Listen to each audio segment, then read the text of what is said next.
সৎ সখী ভাই বোনেরা, আগন্ত সাধু সজ্জনগণ,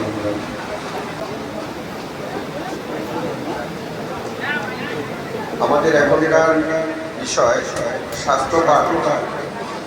পাঠের বিষয়টি একটুখানি ভিন্নতর।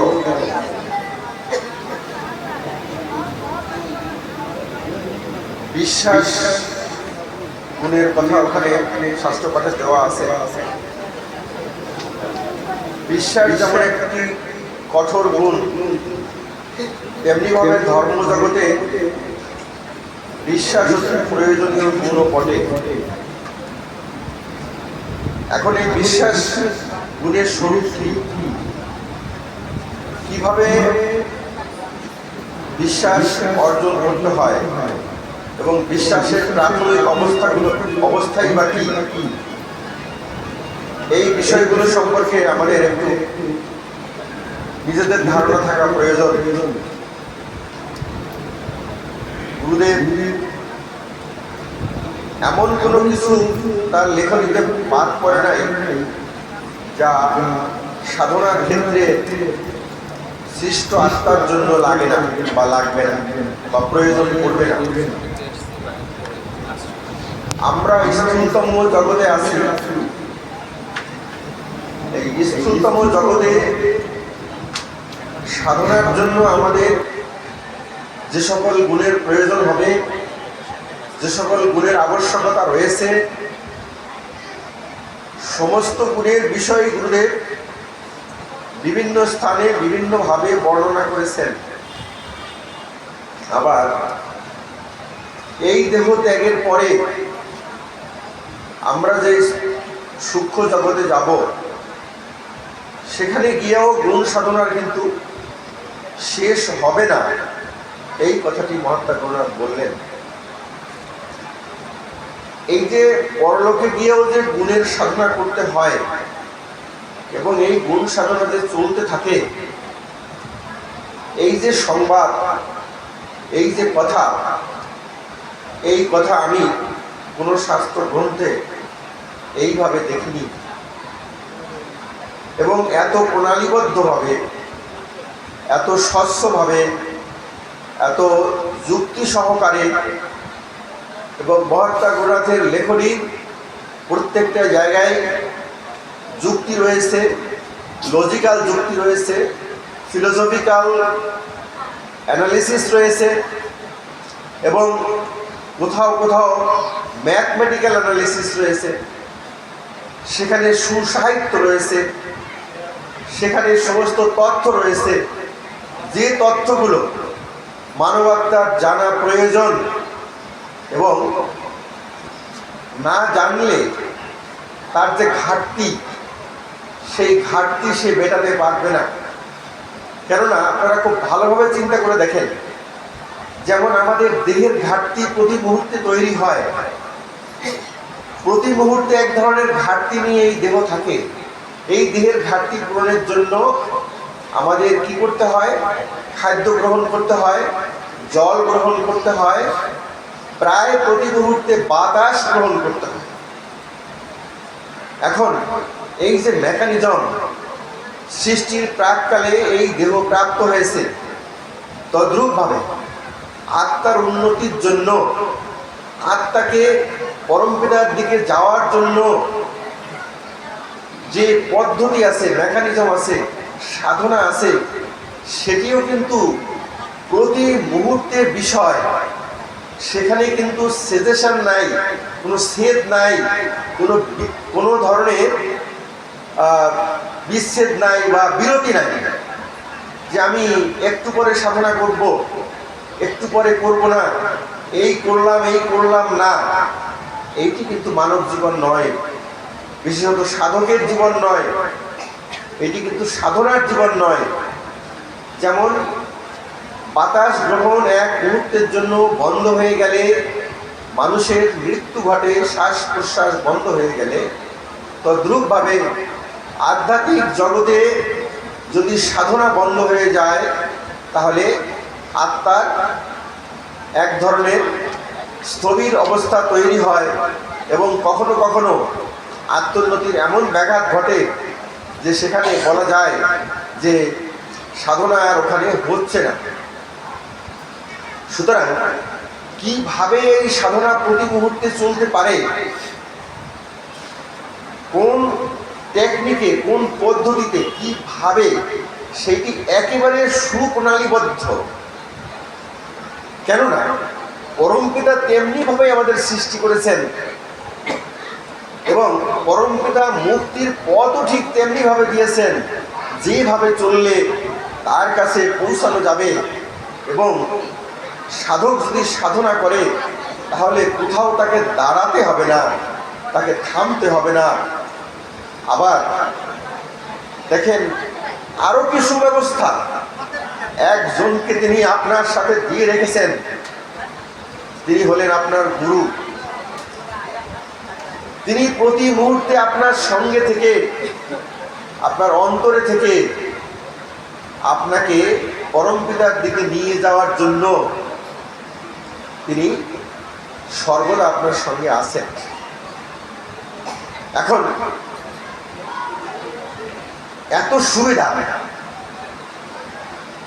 সুবিধা আপনারা ভোগ করছেন, আমরা ভোগ করছি। এত সুবিধা পাওয়ার পরেও কি আমরা এই সাধনা করব না? আমরা কি এই পথে চলবো না? আমরা কি সেই বিরতির দিকে পা বাড়াবো? যে পথে চললে আমাদের সাধনার বিরতি হবে, সাধনা ভঙ্গ হবে, আমাদের জীবাত্মার কষ্ট হবে, পরমাত্মার উৎকর্ষ হবে না, শান্তি হবে না, এবং এই দেহ ত্যাগের পরে পরলোকে গেলে আমাদের কষ্টের জগতে অবস্থান করতে হবে। মহাত্মা গুরুনাথের সন্তানেরা যদি এরকম অবস্থায় নিপতিত হয়, সবচেয়ে বেশি কষ্ট পাবেন গুরুদেব। কেননা তিনি তো সম্পদ কিছু কম দেননি। কোন পিতা যদি পৃথিবীতে তার উপযুক্ত সম্পদ রেখে যান, এরপরেও যদি সম্পদের ব্যবহার করতে না জানে তার সন্তানেরা, এরপরে যদি তারা ক্ষুধা তৃষ্ণায় কষ্ট পায়, তাহলে ওই পিতার যেমন দুঃখের কোনো শেষ থাকে না, তেমনি ভাবে আমাদের গুরুও কিন্তু আমাদের জন্য সব কিছু দিলেন। এরপরে যদি আমরা সাধনার পথে না যাই, না হাঁটি, তাহলে কিন্তু তার কষ্টের কোনো শেষ থাকবে না। এখন আমরা অনেক গুণ বিভিন্ন উৎসবে পাঠ করে থাকি, বিভিন্ন গুণ সম্পর্কে আমরা জানার সুযোগ আমরা লাভ করি। প্রধানত প্রেম, ভক্তি, একাগ্রতা, সত্য, অহিংসা ইত্যাদি ইত্যাদি। বিশ্বাস, তারপরে নির্ভরতা, সরলতা, পবিত্রতা, এই গুণগুলো সম্পর্কে কম অধ্যয়ন করা হয় বা পাঠ করা হয় বা আলোচনা করা হয়। এগুলোও আমাদের একটুখানি জেনে রাখা প্রয়োজন যে আসলে ধর্মজগতের বিশ্বাস কি। ধর্মজগতের বিশ্বাস যদি উপযুক্ত রূপে না থাকে, ধর্মজগৎ কিন্তু সেখানেই একেবারেই স্থবির হয়ে যায়, একেবারেই স্থবির হয়ে যাবে। এই কারণে যে বিশ্বাস হলো ধর্মের মূল। আমি যদি, যেমন আমরা গত অধিবেশনে যেটা পড়ছিলাম যে গুরুর প্রতি বিশ্বাস এবং গুরু প্রদত্ত বীজ মঞ্চের প্রতি বিশ্বাস আর পরমেশ্বরের অস্তিত্বের প্রতি বিশ্বাস, এই বিশ্বাস যদি দৃঢ়নিষ্ঠ না হয়, দৃঢ় না হয়, তাহলে কিন্তু মুক্তি লাভের যে ইচ্ছা সেটি সুদূর পরাহত। সুদূর পরাহত মানে দূর, এরপরে সুদূর, অনেক দূর, সেটা দুঃখের সঙ্গে অতিক্রম করতে হয়। এখন কেন এই বিশ্বাস কি? ওখানে কিন্তু বিশ্বাসের কথা আমরা ওই অধিবেশনে পড়েছিলাম। এখন সেখানে এই বিশ্বাস কি, এই বিশ্বাস বলতে কি বোঝায়, এই বিষয়টি গুরুদেব একটা জায়গায় অনেকটা টাচ দিয়েছেন। সেইটি কোথায়? প্রেম প্রবন্ধ।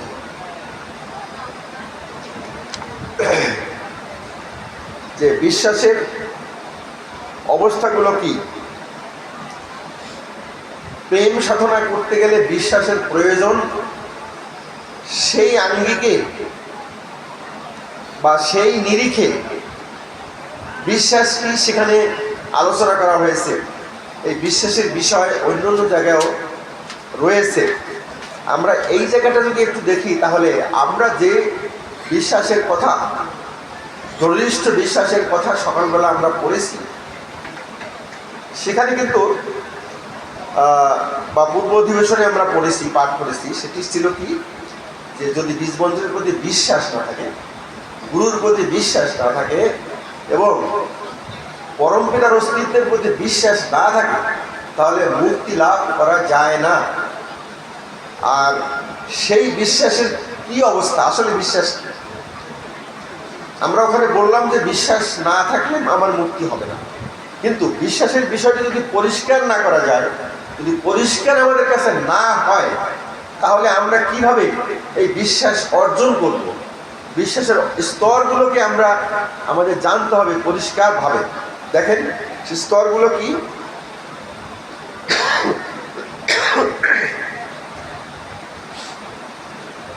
বিশ্বাসের অঙ্কুর দ্বারাও প্রেমের বৃদ্ধি হয়, এই কথা দিয়ে গুরুদেব এই অংশটুকু শুরু করেছেন। এখন এইটি যেহেতু প্রেমের সঙ্গে সম্পর্কিত, এজন্যই এরূপ বাক্য দিয়ে এখানে শুরু হয়েছে। কিন্তু বিশ্বাস সম্পর্কে যে কথাটি বলা আছে তার পরের লাইনে বলা আছে, দেখেন, যাহার যে যে গুণ আছে তৎসমুদয় অটলভাবে হৃদয়ে ধারণা করাকে বিশ্বাস করে। কথাটি খানিকটা কঠিন মনে হচ্ছে না? খানিকটা কঠিন না?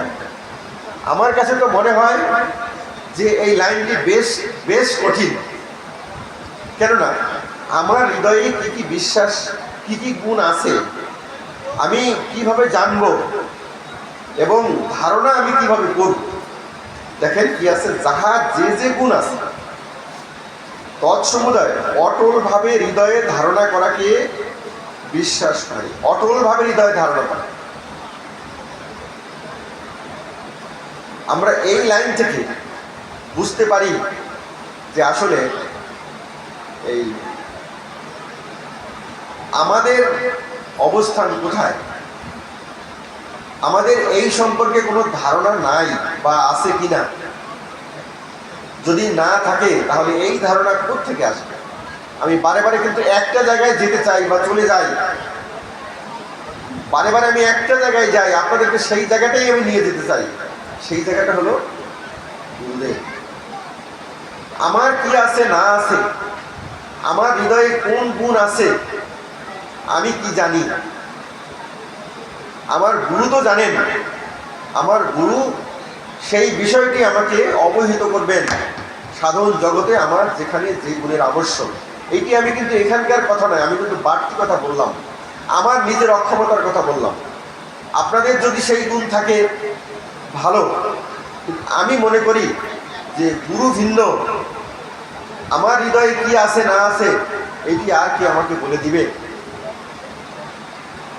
এরপরে এক লাইনে গুরুদেব কি বললেন, প্রকৃত বিশ্বাস উৎপন্ন হইবার পূর্বে, দেখেন আগে তো বিশ্বাস দিয়ে শুরু হলো, অটলভাবে ধারণা করাকে বিশ্বাস করে। এই বিশ্বাসকে গুরুদেব কয়েকটা স্তরে ভাগ করেছেন। কি কি? প্রকৃত বিশ্বাস উৎপন্ন হইবার পূর্বে, ভালো করে খেয়াল করতে হবে, প্রকৃত বিশ্বাস উৎপন্ন হইবার পূর্বে এ বিষয়ের আরো দুইটি অবস্থা হইয়া থাকে। আমরা যে বিশ্বাস কথাটা বললাম এতক্ষণ, এই বিশ্বাস উৎপন্ন হওয়ার আগে দুইটা অবস্থা হয়। কি? প্রত্যয় বা প্রতীতি, দুই নির্ভরতা বা ওই প্রত্যয়ের ধারণা, তিন কারণজ্ঞান সহকৃত ওই প্রত্যয়ের সম্যক বা অটলভাবে ধারণা বা বিশ্বাস।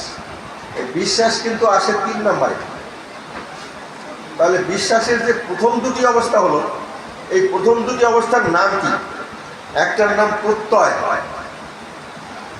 এর পরবর্তী লাইনে উদাহরণ আছে, বুঝতে আমাদের সুবিধা হবে। একটুখানি একাগ্র চিত্তে শোনার চেষ্টা করব, এটি কাজে লাগবে, শুধু এখানে না। কয়েকদিন পরে যখন পরলোকে যাব, তখন যদি এই প্রবন্ধ আমাদের পরবর্তী পুরুষেরা আমাদেরকে না পড়ে শোনায়, যেমন আমরা বহুকাল পরে পড়লাম, তাহলে ওই পরলোকে গিয়ে আমাদের বসে থাকতে হবে যে ওরা কখন পড়বে, ওরা কখন পড়বে। আর আধুনিক ছেলে মেয়েরা তো উপাসনা করে না, তারা তো বই পড়ে না। আমরা কোত্থেকে, কার কাছ থেকে শুনবো? আমরা চিৎকার করে উপাসনা করেছি, মাঠে ঘাটে গিয়ে গাছের সাথে কথা বলেছি, প্রকৃতির সঙ্গে কথা বলেছি, পরমেশ্বরের সম্পর্কে ওদের সঙ্গে কথা বলেছি চিৎকার করে। পরমেশ্বরের স্বরূপ কি, তোরা কি বুঝিস আর আমি কি বুঝি, শোন। কই, আমাদের ছেলেরা তো অত্যন্ত ক্ষুদ্র ক্ষুদ্র বিষয় নিয়ে ব্যস্ত থাকে। ছেলে মেয়েরা তারা তো ওইভাবে চিৎকার করে পরমেশ্বরের বিষয়ে কারোর সঙ্গে আলোচনা করে না, না মানুষের সঙ্গে, না প্রকৃতির সঙ্গে, না কারোর সঙ্গে। সুতরাং এইগুলোকে ফেলা করলে হবে না, শুধু শোনার জন্য শুনলে হবে না, যে শুনলে পুণ্যবান হয়ে গেলাম আমি, তা কিন্তু নয়। এগুলোকে রপ্ত করে যেতে হবে, এগুলোকে সাথে নিয়ে যেতে হবে, তবেই কিন্তু প্রকৃত অর্জন করা হবে। এই পৃথিবীর কোনো সম্পদ আমাদের সঙ্গে যাবে না। বারে বারে আমি একটা কথা বলি, সামান্যতম কিছু যাবে না। যদি যায় তাহলে কিছু গুণ যাবে, এবং সেইটি অর্জনের জন্য এখানে বসে সাধনা করতে হবে বা চেষ্টা করতে হবে। তাহলে দেখেন, বিশ্বাস নামক যে গুণ, তার যে প্রাথমিক অবস্থা, তার নাম কি? প্রত্যয়। একটা নাম তো দিতে হবে, তার নাম প্রত্যয়। এর উদাহরণ পরে আছে, সেটি আমরা পরে দেখব। 2 হলো নির্ভরতা বা ওই প্রত্যয়ের ধারণা। আমরা শুনে রাখলাম এগুলো, উদাহরণ পেলে আমরা পরিষ্কার হব কি। এরপরে কারণ জ্ঞান সহকৃত ওই প্রত্যয়ের সম্যক বা অটলভাবে ধারণা বা বিশ্বাস। এই হলো থার্ড স্টেজ এসে, এটি হলো বিশ্বাস। এইটি পরিপূর্ণ বিশ্বাস, যা দিয়ে গুরুদেব প্রথম শুরু করেছিলেন। যাহার যে যে গুণ আছে তৎসমুদায় অটলভাবে হৃদয়ে ধারণা করাকে বিশ্বাস থাকে। আমি আশা করব এরপরে এই প্রবন্ধ সকলে পড়বেন দয়া করে। তার মানে আয়ু সূর্য অস্তাচলে অস্তমিত যাওয়ার সকলেরই প্রায় সময় চলে এসছে। সুতরাং আমাদের এটি পড়া উচিত আমি মনে করি। এখন দেখেন, এই 3টি বিভাগের প্রভেদ, এই যে পার্থক্যকে, যে 3টা বিভাগ হলো, কি বিভাগ হলো বলেন দেখি? প্রথম কি? প্রত্যয়, প্রত্যয় বা প্রতীতি। সেকেন্ড ধারণা। ধারণা মানে হলো নির্ভরতা বা ওই প্রত্যয়ের ধারণা। এখানে নির্ভরতা কথাটা কিন্তু এর সঙ্গে আছে। থার্ড স্টেজে, দ্যাট ইজ ফাইনাল স্টেজ, সেটি কি? বিশ্বাস। এখন এই 3টি বিভাগের প্রভেদ এই যে, প্রথম অবস্থায় কেবল সাধু ও বিচক্ষণ লোকের মুখে শুনিয়াছি বলিয়া বিষয়টি প্রত্যয় করিতে হয়, অর্থাৎ মানিয়া লইতে হয়। কোনো একটা বিষয় আমি শুনলাম, সকলের কথাকে বিশ্বাস হয়? সকলের কথা বিশ্বাস হয় না। এখানে গুরুদেব বললেন যে সাধু ও বিচক্ষণ লোকের মুখে শুনিয়াছি। বিচক্ষণ মানে বুদ্ধিমান লোক, যে সাধারণত তার জানাই ভুল হয় না, এই হলো বিচক্ষণ লোক। আবার সাধু লোকও সাধারণত সত্য কথা বলে। এই ভরসায় প্রথমে একটা প্রত্যয় হয়। কেমন? আচ্ছা, অর্থাৎ মানিয়া লইতে হয়। প্রত্যয় মানে মানিয়া লইতে হয়। এই অবস্থায় অটলভাবে ধারণা হয় না এবং কারণ জ্ঞানও জন্মে না। তাহলে এই অবস্থায় কিন্তু অটলভাবে ধারণা হয় না এবং কারণ জ্ঞানও হয় না, যে কি কারণে আমি মানব। একজন লোক বলল, উনি হোক সাধু, উনি সাধু হোক, উনি বিচক্ষণ হোক, কিন্তু মানার কারণটা কি হবে? যেমন প্রথমে যদি কেউ বলে যে এরপরে কিন্তু উদাহরণগুলো আছে, আমি এখন উদাহরণ যাব না। দ্বিতীয় অবস্থায় ওই প্রত্যয়ের ধারণা হয়, অর্থাৎ উহা যে নিশ্চিত তৎ বিষয়ে বিন্দুমাত্র সন্দেহ থাকে না। সেকেন্ড স্টেজে এসে কিন্তু ওই প্রত্যয়ের একটা ধারণা হয়, এবং এই অবস্থায় ওইটা যে নিশ্চিত সত্য এই বিষয়টি কিন্তু আর সন্দেহ থাকে না। কিন্তু তখনও কিন্তু কারণ জ্ঞানের অভাব থাকে, এবং ওই অভাব নিবন্ধন ওই ধারণাও অটলভাবে হয় না। ধারণা হয় কিন্তু অটলভাবে হয় না। তাহলে এখন অটলভাবে ধারণাটা কি, পরের উদাহরণে পরিষ্কার হবে। দেখেন একটু ধৈর্য ধরে আমরা যদি শুনি। আর এই তৃতীয় অবস্থায় ওই বিষয়ের কারণ জ্ঞান জন্মে, এজন্য উহা অটলভাবে ধারণা করা হয়। যতক্ষণ পর্যন্ত না কারণ জ্ঞান হয় ততক্ষণ পর্যন্ত অটলভাবে ধারণা হয় না। দেখেন এরপরে যে উদাহরণ আছে, উদাহরণ থেকে আমাদের কাছে একেবারেই পরিষ্কার হবে বিশ্বাসের এই প্রণালী পার্থিব বিষয়েও দৃষ্ট হয়।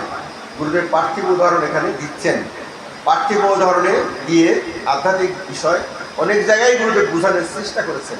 কেননা কি কারণে বলেন দেখি, আমরা তো এই পৃথিবীর সঙ্গে সম্পর্ক যুক্ত। আমাদের সমস্ত গণনা, আমাদের সমস্ত দৈনন্দিন হিসাব, আমাদের সমস্ত বিষয় এই পৃথিবীর সঙ্গে সম্পর্কযুক্ত, পৃথিবীর বিদ্যার সঙ্গে সম্পর্কযুক্ত, পৃথিবীর জ্ঞানের সঙ্গে সম্পর্কযুক্ত। সুতরাং ওই সকল উদাহরণ আমরা সহজেই বুঝতে পারি। কি এখানে গুরুদেব কি চমৎকার কথা বললেন দেখেন। দেখো, তুমি যখন প্রথমে গুরু মহাশয়ের নিকটে 5 নং 45, দ্যাট ইজ 5 × 9 = 45, আমরা সবাই জানি 5 × 9 = 45 হয় বলিয়া শুনিয়াছিলে, তখন কেবল উহা মানিয়েই লইয়াছিলে। আমরা নামটা পড়ছি না ছোটবেলায়, নামটা যখন পড়েছি তখন কি টিচারকে বলেছি, স্যার 10 × 2 = 20 কেমনে হইল স্যার? যদি রাগী টিচার হইতো, যদি এই প্রশ্নটি করতেন, টানা একটা শহর খাওয়া ছাড়া কি কোনো উপায় ছিল? আগের টিচাররা সাংঘাতিক রাগী ছিল। এখন প্রথমে বলছে শুনে নিছি যে টিচার তো ভুল বলবে না, নামটা কিন্তু একেবারে ওই ইয়ে করতো, ক্লাস থেকে বের করে নিয়ে বাইরে বসে জোরে জোরে পড়াতো। উপরের ক্লাসের ছেলেদের মেয়েদের ডিস্টার্ব হবে এই জন্য। বাইরে যদি গাছতলা থাকতো অথবা কোনো ছায়া জায়গা থাকতো, চল ওইখানে গিয়ে নামটা পড়ে, খুব জোরে জোরে নামটা পড়াইয়া ওখান থেকে মুখস্থ করিয়ে আনো। আচ্ছা, তো তখন 5 নং 45, 5 × 10 = 50, তার আগে হলো 5 × 8 কত? 5 × 8 কত? 5 × 8 কত? 40। এত সময় লাগলে কেন? আমরা বড় হয়ে গেলে মনে নাম ভুলে গেছি।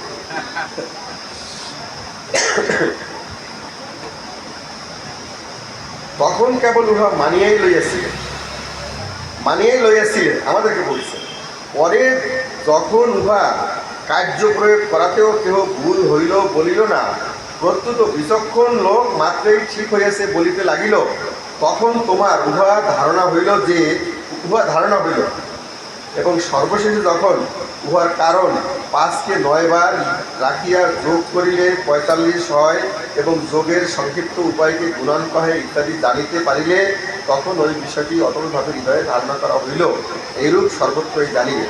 এখানে গুরুদেব বললেন যে 5 নং 45 প্রথমে মেনে নিলাম, মুখস্থ করে ফেললাম, উইদাউট এনি কোশ্চেন। আমি কোনো প্রশ্ন ছাড়া 5 নং 45 মেনে নিয়েছি। এখন 5 নং যে 45 হয়, এটি আমাকে কি করতে হবে না, এটাকে আমার বাস্তবে প্রয়োগ করতে হবে।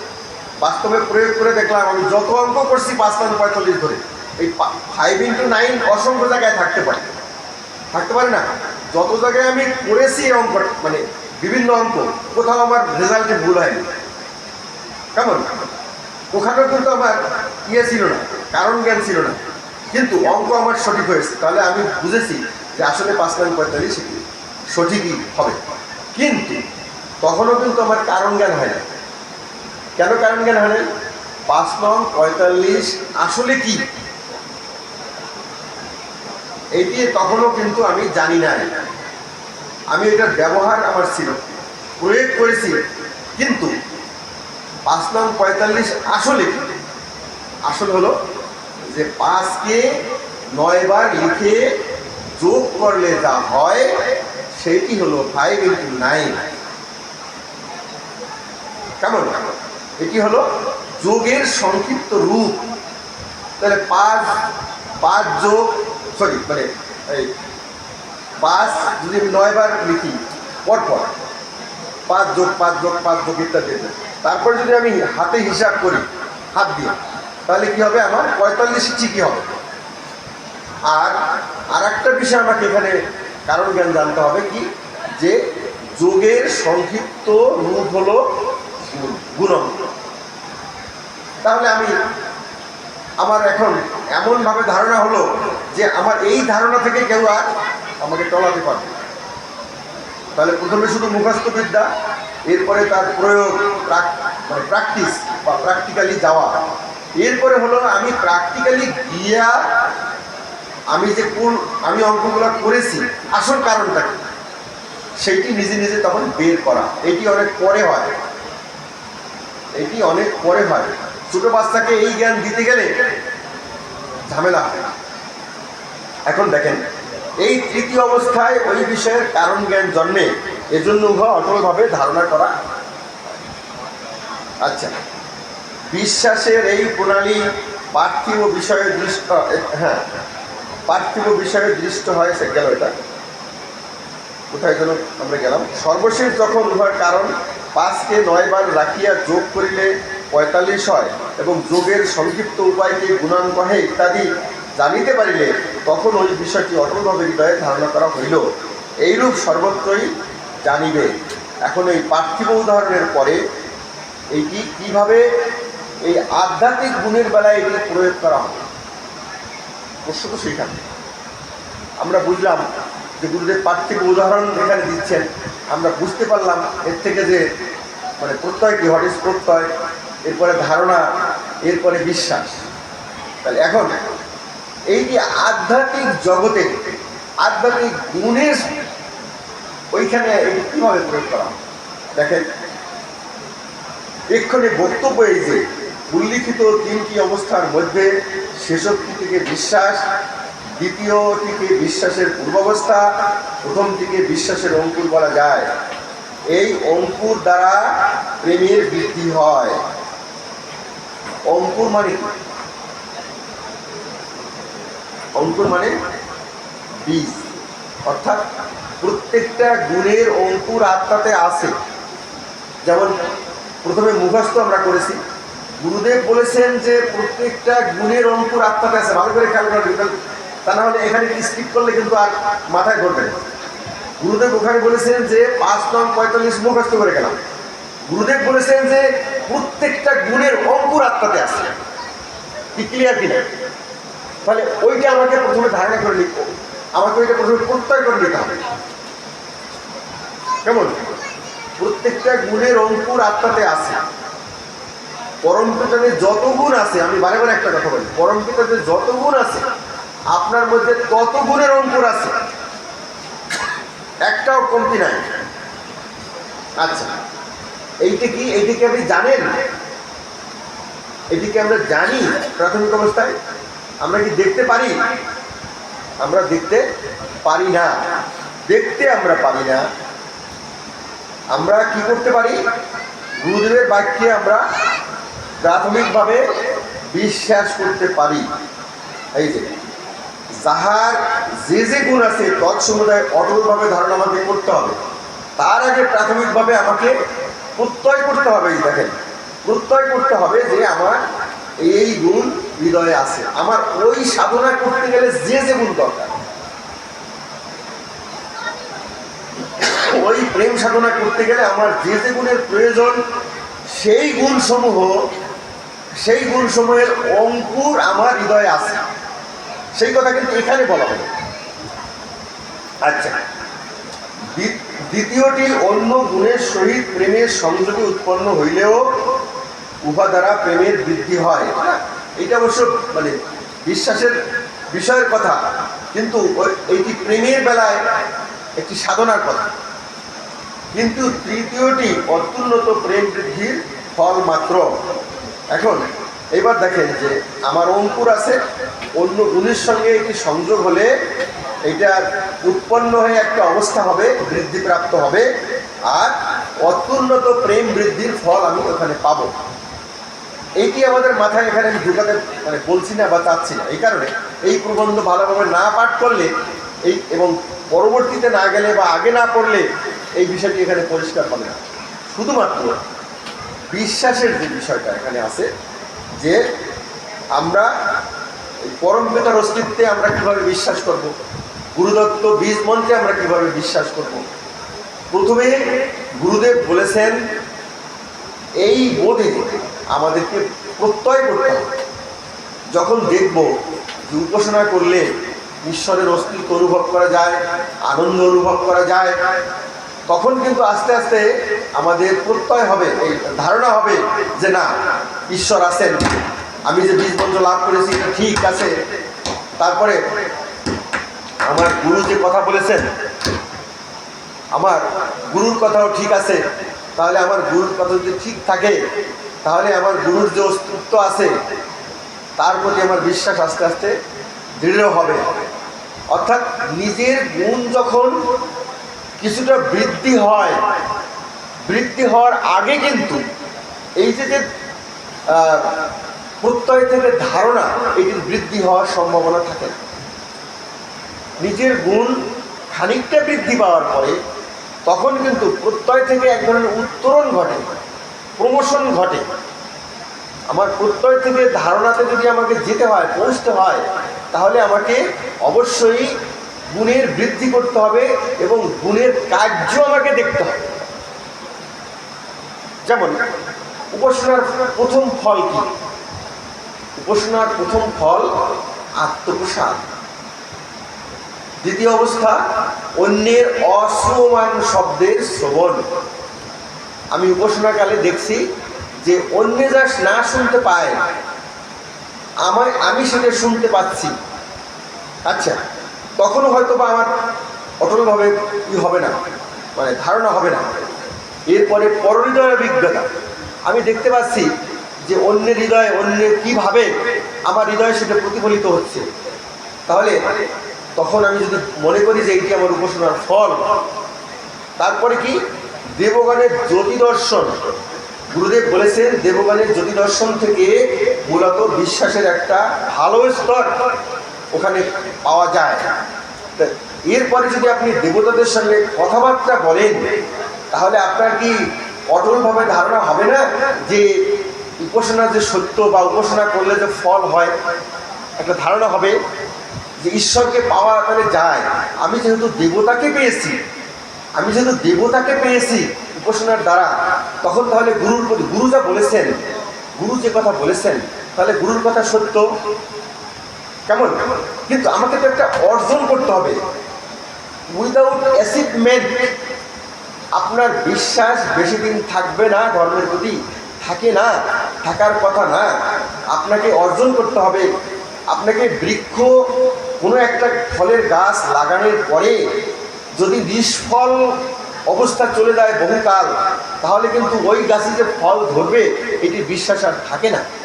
সার্টেন পিরিয়ডের পরে আপনাকে ওই গাছে ফল ধরতে হয়। তখন কিন্তু যে এই যে তদ্রূপভাবে সাধনা বৃক্ষের ফল, উপাসনা বৃক্ষের ফল, যা যা ওখানে বর্ণিত আছে, এগুলো ক্রমান্বয়ে সাধকের জীবনে ফলতে হয়। তাহলেই কিন্তু সাধকের এই যে ধারণা, প্রত্যয়, ধারণা, সর্বশেষে বিশ্বাস যখন সাধক এরপরে এই দেবতাদের সঙ্গে কথাবার্তা হওয়ার পরে, এরপরে বহু কঠোর সাধনার দ্বারা যখন তিনি ব্রহ্মের তেজ দর্শন করতে পারেন, এরপরে যখন তিনি ব্রহ্মের দর্শন লাভ করেন, তখনই একমাত্র ধারণা হয় যে ব্রহ্ম সত্য বা ব্রহ্ম আছেন। তার আগে ব্রহ্মের অস্তিত্ব তিনি অস্বীকার করেন না, যেহেতু গুরুদেব বলেছেন এবং গুরুদেব যা যা বলেছেন ক্রমে সেই ফল ফলছে, অতএব গুরুবাক্য মিথ্যা হতে পারে না। সুতরাং এইভাবে চলতে চলতে সাধক একসময় বিশ্বাসে উপনীত হয়। বিশ্বাসে কখন উপনীত হয়? যখন তাকে দেখা যায়। আমি শুনলাম যে একজন লোক এখানে আসছে, এসে একজন খবর দিল যে এখানে একজন উচ্চপদস্থ কর্মকর্তা বা একজন সাধু ব্যক্তি আমাদের এখানে আসছে, এখানে আসবেন। তিনি গাড়ি দিয়ে ওই রাস্তায় নেমেছেন, আমি কিন্তু তাকে দেখিনি।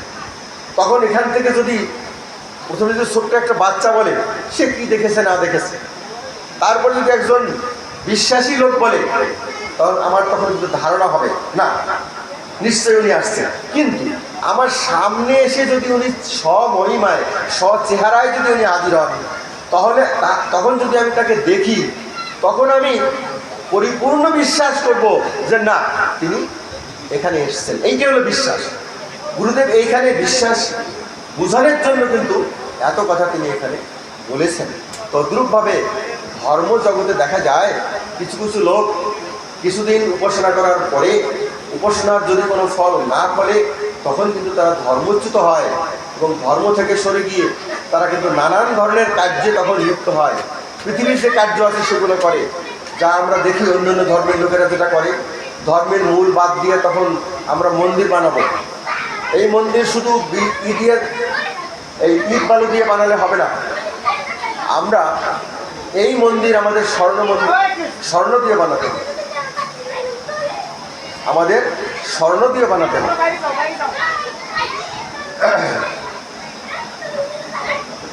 ওরা তো বড় বাচ্চা, রে বাবা, ওরা মারামারি খাবে নাকি দুষ্টামি? যাই হোক, আমি এখন এখানে শেষ করবো শুধু এতটুকু বলে যে প্রকৃত ধার্মিক ব্যক্তি তার যত পরীক্ষা আসুক, যত কষ্ট হোক, আপনারা মহাত্মা গুণাতের সন্তান, আমি আপনাদেরকে প্রকৃত ধার্মিক মনে করি।